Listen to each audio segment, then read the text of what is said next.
રૂપિયાની ચર્ચાથી શરૂઆત કરીએ તો આજે આપણે રૂપિયાના સ્તરની જો રૂપિયો જે છે આપણને લગભગ 83.22 ઉપર ખુલતો દેખાયો હતો. 83.30ની સામે તો 8 પૈસાની મજબૂતી આપણને રૂપિયામાં આવતી દેખાય છે. ડોલર ઇન્ડેક્સને આપણે જોઈ લઈએ તો 104.5ની આસપાસ, તો લગભગ આ જ સ્તરોની આસપાસ આપણે ડોલર ઇન્ડેક્સને જોઈ રહ્યા છે. વધુ ચર્ચા કરવા માટે આપણી સાથે ટ્રેડબુલ સિક્યોરિટીઝના ભાવિક પટેલ જોડાયા છે. ભાવિકજી, ગુડ મોર્નિંગ અને સ્વાગત છે આપનું CNBC બજાર પર. તો ભાવિકજી, રૂપિયામાં થોડી મજબૂતી દેખાઈ રહી છે અને ડોલર ઇન્ડેક્સ લગભગ આપણે 104.5ની આસપાસ જ જોઈ રહ્યા છે. તો આગળ હવે કઈ રીતે આપ કરન્સીની ચાલને જોઈ રહ્યા છો? વેરી ગુડ મોર્નિંગ ઝરણાજી. કરન્સીની ચાલ જોઈએ તો આ વીકે આપણે ઘણા બધા FOMC મેમ્બર્સના સ્ટેટમેન્ટ આવ્યા છે. ગઈકાલે આપણે જોયા હતા કે 2 મેમ્બર્સના સ્ટેટમેન્ટ આવ્યા થોડા હોકિશ હતા. જો કે ધાર્યા કરતા ડોલર ઇન્ડેક્સમાં તેજી જોવા મળી એવી હાઈ નહીં, ડિસ્પાઇટ કે એ લોકોએ કીધું કે હજી પણ જે ઇન્ટરેસ્ટ રેટ છે એ હાઈ જ છે અને હમણાં કોઈ વ્યાજદર ઘટાડવાની કોઈ શક્યતા દેખાઈ નથી રહી. બટ તે છતાં પણ આઈ થિંક બહુ મ્યુટેડ રિએક્શન ડોલર ઇન્ડેક્સમાં તો.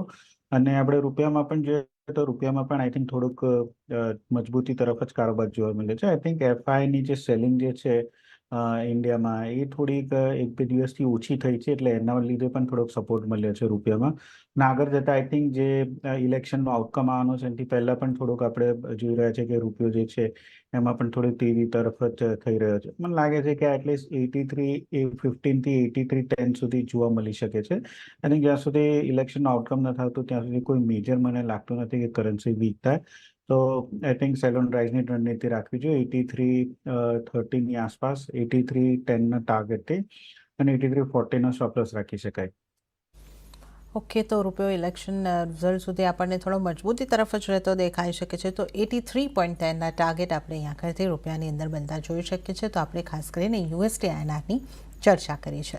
સોનાની વાત કરી લઈએ તો વૈશ્વિક બજારમાં સોનામાં મજબૂતી આગળ વધતી દેખાય અને કિંમતો પર નજર કરી લઈએ તો સોનું $2415 આસપાસ પહોંચતું દેખાયું છે.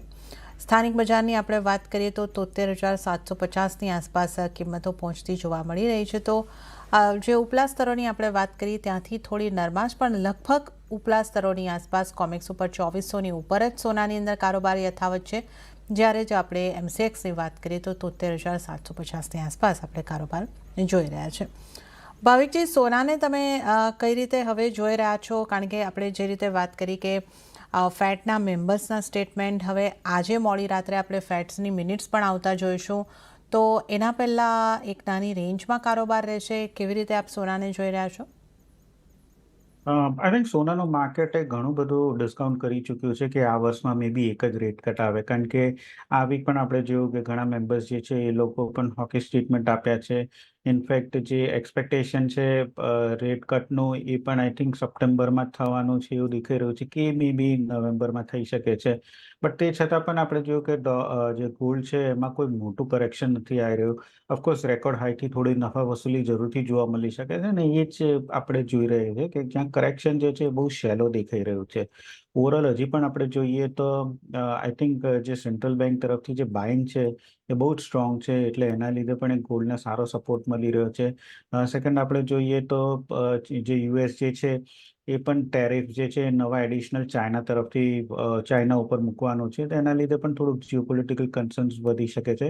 અને ત્રીજો આઈ થિંક મેઇન ફેક્ટર છે કે આપણે સોનું યુઝ્યુઅલી જોતા હોઈએ છીએ કે હેજ તરીકે હોય છે ઇન્ફ્લેશનની સામે. અને અત્યારના આપણે જોઈએ છીએ કે કોમોડિટીની બધી જ મેટલથી માંડીને બધા જ જોઈએ તો એના ભાવ વધ્યા છે.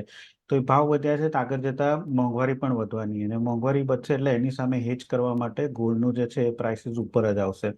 એટલે આપણે ઘણા બધા હેજ ફંડ્સનું પણ જોઈએ છે, એ લોકોની પણ પોઝિશન જે છે એ લોંગ 2-3 વર્ષના હાઈ ઉપર છે. એટલે મને લાગે છે કે કોઈ પણ કરેક્શન આવશે તો આઈ થિંક થોડુંક શેલો જ રહેશે.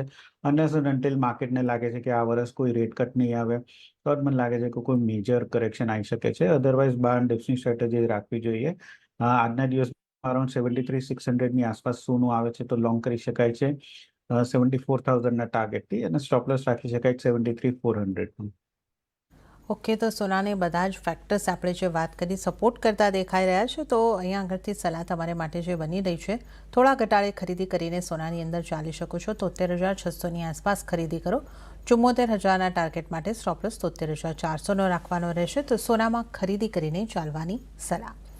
ચાંદીની વાત કરીએ તો ચાંદીમાં પણ પોઝિટિવિટી યથાવત છે ને અહીંયા આગળ કોમેક્સ ઉપર ભાવ $32 આસપાસ રહ્યા છે. સ્થાનિક બજારમાં આશરે 5% ઘટાડો આવતો આપણને દેખાયો છે અને 94,400ની આસપાસ ચાંદીની અંદર આપણે કારોબાર જોઈ રહ્યા છે.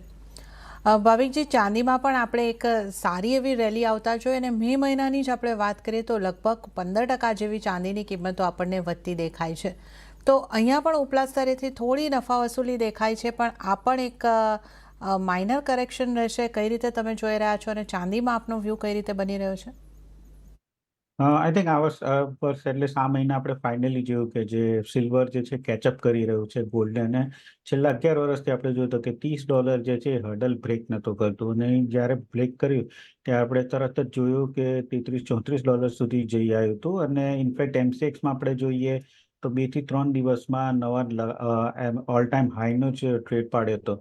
બટ ઓવરઓલ અત્યારના આપણે જોઈએ છે, જો ટેકનિકલી જોઈએ છે તો ચાંદી ઘણી જ ઓવરબોટમાં થઈ ચૂકી છે ને 2015થી આપણે જોઈએ તો 5 વાર આવી સિચ્યુએશન આવી હતી કે ચાંદી ઓવરબોટ થઈ હતી, અને એમાંથી 4 વાર આપણે જોયું હતું કે 7,000 થી 8,000નો કરેક્શન જોવા મળી રહ્યું હતું. અને છેલ્લે આપણે માર્ચમાં જોયું હતું કે જ્યારે ઓવરબોટ થયું હતું ત્યારે ખાલી એક -3,000 થી 4,000 પોઈન્ટ્સનો આઈ થિંક કરેક્શન જોવા મળ્યું હતું. તો મને લાગે છે કે ચાંદી અત્યારના એ સિચ્યુએશનમાં છે કે જ્યાં હવે નવી પોઝિશન લોંગની બહુ એવોઇડ કરવાની રિકમેન્ડ આપીશ. અને કોઈ પણ જો પોઝિશન રાખવી હોય તો લોંગની પોઝિશન તો ઇન્ટ્રાડે સ્ટ્રિક્ટ સ્ટોપ લોસ રાખવી જોઈએ, કેરી ફોરવર્ડ ના કરવું જોઈએ, કારણ કે ચાંદી અત્યારના એ સ્ટ્રેચ પ્રાઇસ એ લેવલે સ્ટ્રેચ થઈ ગઈ છે કે જ્યાંથી મને લાગે છે કે એટલીસ્ટ 3,000 થી 4,000નું એક નફા વસૂલીનું કરેક્શન ડ્યુ છે. એટલે ચાંદી ક્લિયરલી હું એવોઇડ કરવાની જ રિકમેન્ડેશન આપીશ. ઇન્ટ્રાડે પણ જો કોઈને બાય કરવી હોય તો સ્ટોપ લોસ સાથે જ કરવી જોઈએ. બટ સોનામાં હજી પણ મને લાગે છે કે એટલું ઓવરબોટ સિચ્યુએશનમાં નથી, તો એટલીસ્ટ શોર્ટ ટર્મમાં ચાંદી અને સોનામાં જો લોંગ રિકમેન્ડેશન કરવી હોય તો હું સોનામાં રિકમેન્ડ કરીશ. ઓકે, તો ચાંદી અત્યારે ઓવરબોટ સિચ્યુએશનની અંદર લાગી રહી છે. 3,000 થી 4,000નો કરેક્શનની એક સંભાવના ચોક્કસપણે અહીંયા આગળથી છે. તો અત્યારે જે તમારે માટે સલાહ બની રહી છે, ચાંદીને અવોઇડ કરીને ચાલો. સોના ચાંદીમાંથી જો એક પસંદગી કરવી હોય તો સોનામાં ઘટાડે ખરીદી કરીને તમે ચાલી શકો છો. તો આ પ્રેશિયસ મેટલ્સમાંથી એક ખાસ વ્યૂ આપને માટે બનતો દેખાઈ રહ્યો છે. તો સોના ચાંદીની આપણે વાત કરીએ અને આ સાથે હાલ સમય થઈ રહ્યો છે બ્રેક લેવાનો. લઈશું બ્રેક અને બ્રેક બાદ અન્ય કોમોડિટીઝની ચર્ચા સાથે ભાવિક પટેલ સાથે આ શોમાં આગળ વધીશું.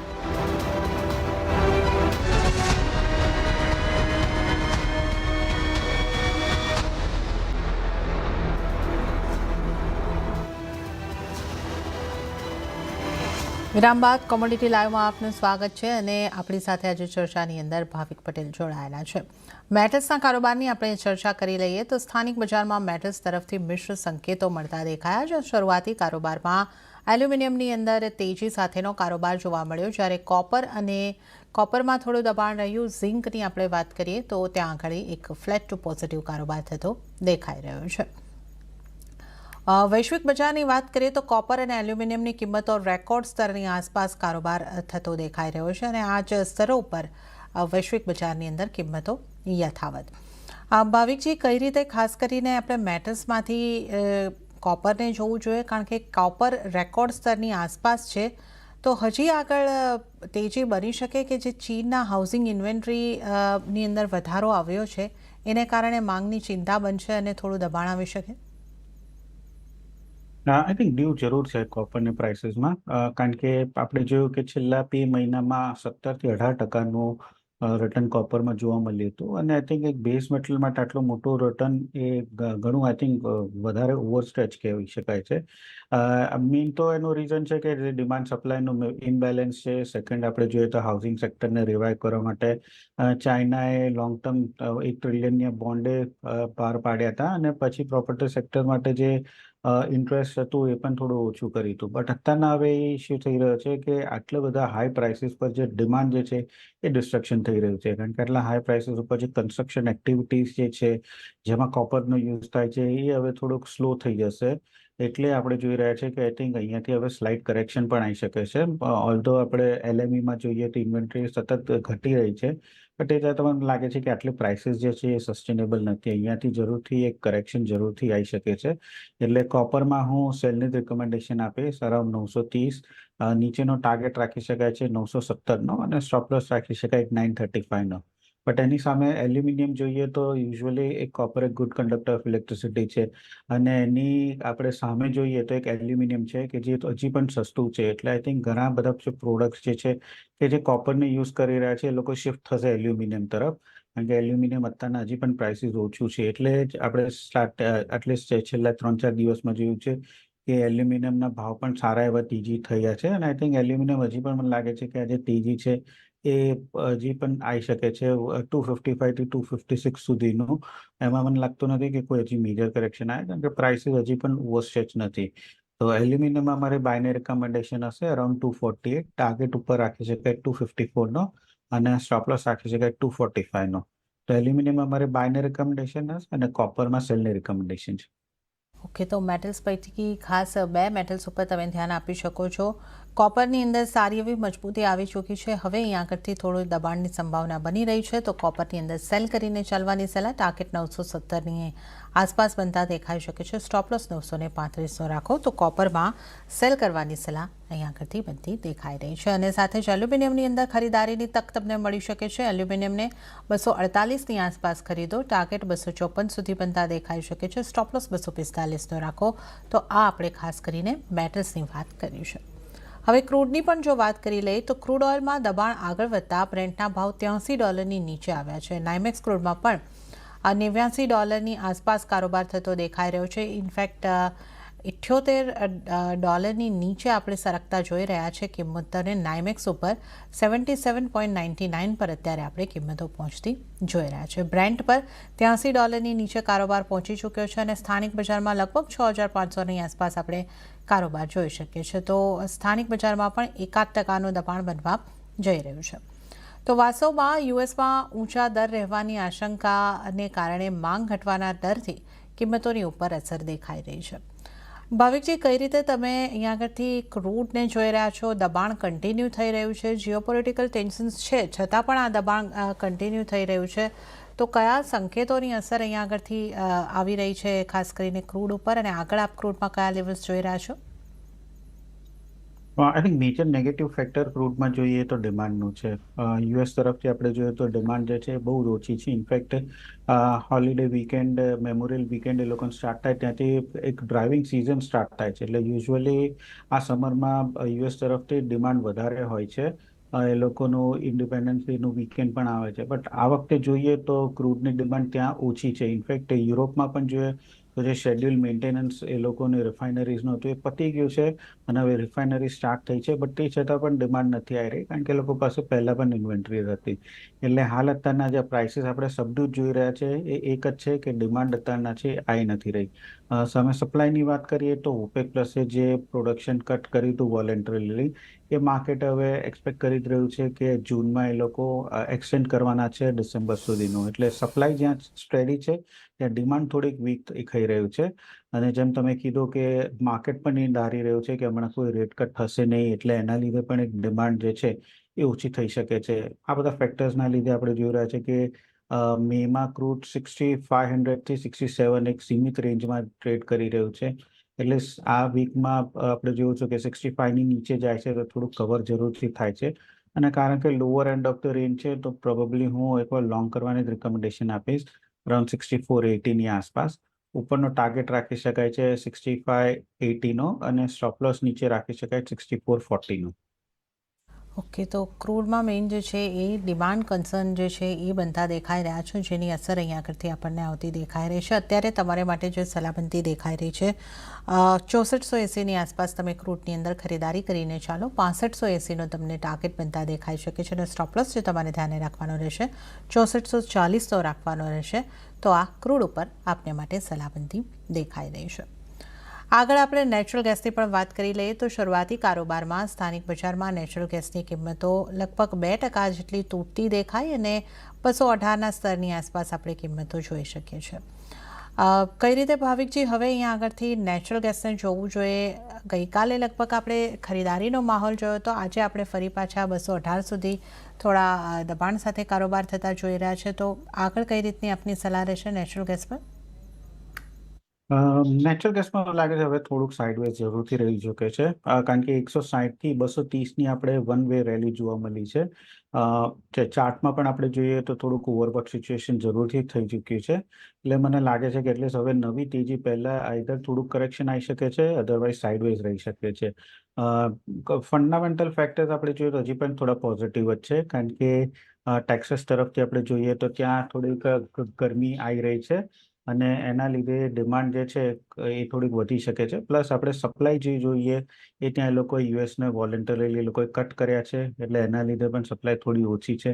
નેટ નેટ મને લાગે છે કે આગળ જતાં આપણે 250ના લેવલ પણ આવી શકે છે, પણ શોર્ટ ટર્મમાં મને લાગે છે કે થોડુંક સાઇડવેઝ જ રહી શકે છે, કે જ્યાં સ્લાઇટ નાનું કરેક્શન આવી શકે છે. એટલે નેચરલ ગેસમાં હાલ પૂરતું હું એવોર્ડની જ રિકમેન્ડેશન આપું છું. ઓકે, તો નેચરલ ગેસને અત્યારે તમે અવોઇડ કરીને ચાલો. તો આ વ્યૂ અહીંયા આગળથી ખાસ કરીને નેચરલ ગેસની ઉપર બની રહ્યો છે. અને હવે આપણે નોન એગ્રી કોમોડિટીથી એગ્રી કોમોડિટીઝ તરફ આગળ વધીએ અને એગ્રી કોમોડિટીઝની ચાલ ઉપર નજર કરીએ તો મસાલા પેકમાં જીરામાં ગઈકાલની તેજી હવે ઓછી થતી દેખાઈ રહી છે. જોકે હળદરમાં 1% કરતાં વધારેની મજબૂતી હજી પણ યથાવત રહેતી દેખાઈ રહી છે. તો ધાણામાં પણ આપણે અહીંયા આગળથી જોઈએ તો લગભગ એક થોડી એવી ખરીદારી આવતી આપણને દેખાઈ રહી છે. ગુવાર પેકની જો વાત કરીએ તો ફ્લેટ ટુ પોઝિટિવ કામકાજ, જ્યારે એરંડામાં મજબૂતી છે અને કપાસિયા ખોળમાં દબાણ જોવા મળી રહ્યું છે. તો ભાવિકજી, આજે આપણે મસાલા પેકથી જ શરૂઆત કરીએ. જીરાની અંદર પાછી આપણે જોયું હતું કે ખૂબ સારી મજબૂતી આપણને છેલ્લા કારોબારી દિવસોની અંદર અપર સર્કિટ લાગતી જોવા મળી હતી અને આજે પણ આપણે લીલા નિશાનની અંદર કારોબાર જોઈ રહ્યા છે, પરંતુ એક નાની રેન્જની અંદર કારોબાર છે. હળદરમાં પણ આપણે જોઈ રહ્યા છીએ 19,000ની ઉપર કિંમતો અહીંયા આગળથી યથાવત રહેતી દેખાઈ રહી છે. તો આપ કઈ રીતે જોઈ રહ્યા છો મસાલા પેકને? જીરામાં ગઈકાલ આપણે અપર સર્કિટ જોવા મળી હતી અને આજે પણ આપણે જોયું કે ખુલ્યું હતું તેજીમાં જ. ઇનફેક્ટ કાલ હળદરમાં પણ અપર સર્કિટ જોવા મળ્યું હતું. અને સારા સ્પાઇસ કોમ્પ્લેક્સમાં આપણે જોઈએ તો એક સારી એવી તેજી જોવા મળી છે. જીરાની વાત કરીએ તો આઈ થિંક જીરામાં જે ડિમાન્ડ ચાઇના તરફથી છે એ થોડીક સ્ટ્રોંગ છે. ઇનફેક્ટ આ મહિનાના પહેલા 5 મહિના જોઈએ અને ગયા વર્ષનું જોઈએ કમ્પેરેટિવલી, તો આ વખતે ગયા વર્ષ કરતાં ડબલ ડિમાન્ડ જે છે ચાઇના તરફથી, તો તેના લીધે આપણે જોઈએ કે તેજી થોડી જોવા મળી રહી છે. બટ હવે મને લાગે છે કે આ પ્રાઇસ ઓલરેડી વધ્યા છે, તો હવે જે મંડીમાં જે ફાર્મર્સ છે એ લોકોની પ્રોડ્યુસ લાવવાના જ છે. એટલે અહીંયાથી આઈ થિંક તેજી હજી સસ્ટેનેબલ મને નથી લાગી રહી. મે બી 31,000 સુધી એકવાર આવી શકે છે, બટ ત્યાંથી પછી થોડું બહુ કરેક્શન જ આવી શકે છે. તો જીરામાં કમ્પ્લીટલી એક્ટિંગ હું એવોર્ડ કરવાની જ રિકમેન્ડેશન આપીશ, કારણ કે જે રીતે પ્રાઇસ વધ્યા છે એ રીતે મને નથી દેખાઈ રહ્યું કે પ્રાઇસીસ જે છે એ સસ્ટેનેબલ છે. બટ ધનિયા અને હળદરની વાત કરીએ તો આઈ થિંક ધનિયામાં હજી પણ મને લાગી રહ્યું છે કે તેજી જોવા મળી શકે છે. તો ધનિયામાં 7600ની આસપાસ આવે છે, તો બાય કરી શકાય છે 7780ના ટાર્ગેટથી, અને સ્ટોપ લોસ રાખી શકાય 7500નો. સેમ થિંગ હળદરની પણ વાત કરીએ તો હળદરમાં પણ મને લાગે છે કે 20,000 સુધીનું લેવલ આપણને જોવા મળી શકે છે. આ વખતે જે પાક જે છે ઓછો જ છે અને જે એરાઇવલ છે હવે થોડુંક ઓછા થઈ રહ્યા છે, તો હળદરમાં પણ 20,000ના ટાર્ગેટથી બાય કરી શકાય છે. 18,500નો સ્ટોપ લોસ રાખી શકાય છે. ઓકે, તો જીરાને અહીં આગળથી અવોઇડ કરવાની સલાહ બનતી દેખાઈ રહી છે. તો અને આ ઉપરાંત જે તમારી ખાસ ઓપોર્ચ્યુનિટી બનતી દેખાઈ રહી છે મસાલા પેકમાંથી, એ હળદર અને ધાણાની અંદર બની રહી છે. ધાણાની અંદર 7600ની આસપાસ ખરીદારી કરો. ટાર્ગેટ જે છે 77,080ના બની શકે છે. સ્ટોપ લોસ 7500નો રાખવાનો રહેશે. અને હળદરની વાત કરીએ તો હળદરને તમે 20,000ના ટાર્ગેટ માટે ખરીદી શકો છો. 18,500નો સ્ટોપ લોસ તમારે રાખવાનો રહેશે. તો આ એક સલાહ મસાલા પેક પર. ગુવાર પેકની જો આપણે અહીં આગળથી વાત કરી લઈએ તો ગુવાર પેકમાં પણ એક નાની રેન્જની અંદર કારોબાર થતો દેખાઈ રહ્યો છે. કઈ રીતે આપ ગુવાર પેકને હવે આગળ જોશો? ગુવાર પેક આઈ થિંક જે રેન્જ છે 53 થી 5600ની આઈ થિંક એ કન્ટિન્યુ જ રહેશે. Unless and until I think આ વખતે જે મોન્સૂન જે છે એ લેટ આવે તો જ મને લાગે છે કે ગુવારમાં થોડી તેજી થશે. અધરવાઇઝ મોન્સૂન સુધી મને લાગે છે કે એક નાની રેન્જમાં ટ્રેડ કરશે. હાલ અત્યારના 55-30ની આસપાસ છે. અહીંયાથી મને લાગે છે કે may be upper side of the range જે 5600 છે એકવાર ટચ કરી શકે છે. છેલ્લા 2 દિવસમાં આપણે થોડુંક પોઝિટિવ રેલી પણ જોવા મળી છે. મોટી તેજી મને નથી દેખાતી, એટલે ઇન્ટ્રાડે આઈ થિંક નાના ટાર્ગેટના સ્ટોપ લોસ માટે બાય કરી શકાય છે. કરંટ માર્કેટ પ્રાઇસથી 5600નો ટાર્ગેટ રાખી શકાય છે અને 5480નો સ્ટોપ લોસ રાખી શકાય છે. ગુવાર ગમની વાત કરીએ તો ગુવાર ગમ પણ અત્યારના ફ્લેટ કારોબાર જ છે અને ઉપર આપણે જોઈએ તો એ 11,300નું એક હર્ડલ દેખાઈ રહ્યું છે અને નીચે આપણે જોઈએ તો 10,600નું. તો આ એક હર્ડલ વચ્ચે ટ્રેડ કરી રહ્યો છે. અત્યારના યુએસમાં આપણે જોઈએ તો જે ક્રૂડનું પ્રોડક્શન છે થોડુંક ઓછું છે, એટલે ગુવાર ગમનું જે એક્સપોર્ટ છે એ પણ થોડુંક વીક છે, ડિમાન્ડ ઓછી છે, એટલે પ્રાઇસીસ મોટી તેજી જોવા નથી મળી રહી. બટ આજના દિવસમાં એટલીસ્ટ કરંટ માર્કેટ પ્રાઇસે જો બાયની રેકમેન્ડેશન આપીશ 11,200ના ટાર્ગેટથી અને નીચે સ્ટોપ લોસ રાખી શકાય 10,700નો. ઓકે, તો ગુવાર પેકમાં ઇન્ટ્રાડે માટે ખરીદી કરવાની સલાહ. જો ગુવાર સીડની અહીં આગળથી વાત કરીએ તો 5600ના ટાર્ગેટ માટે 5480નો સ્ટોપ લોસ રાખીને તમે ખરીદી કરી શકો છો. અને ગુવાર ગમની વાત કરીએ તો 11,200ના ટાર્ગેટ માટે તમે ખરીદારી કરીને ચાલી શકો છો. 10,700નો સ્ટોપ લોસ તમારે રાખવાનો રહેશે. તો આપણે ખાસ કરીને ગુવાર પેકની વાત કરી છે.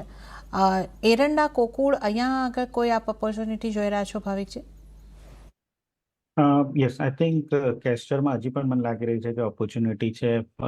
હવે જે આપણે જોઈએ કે જે પીક એરાઇવલ જે છે યુઝ્યુઅલી અહીંયાથી હવે ઓછી જ થતી જશે અને નીચેના લેવલ પર સ્ટોકીસ જે છે એ લોકોની પણ તરફથી ડિમાન્ડ વધી રહી છે. એટલે મને લાગે છે કે આ એટલીસ્ટ 5,800થી 5,900 સુધીનો લેવલ પણ જોવા મળી શકે છે.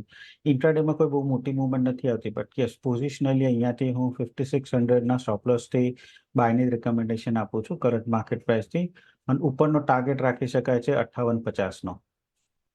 ઓકે, તો 5850ના આ ટાર્ગેટ માટે અહીંયાથી એક કેસ્ટ્રો સીટની અંદર ખરીદારી કરવાની સલાહ બનતી દેખાઈ રહી છે. અને ત્યારે જ ભાવિકજી, આપનો ખૂબ ખૂબ આભાર. આપ અમારી સાથે જોડાયા અને તમામ કોમોડિટીઝ અંગે આપણે ચર્ચા કરી.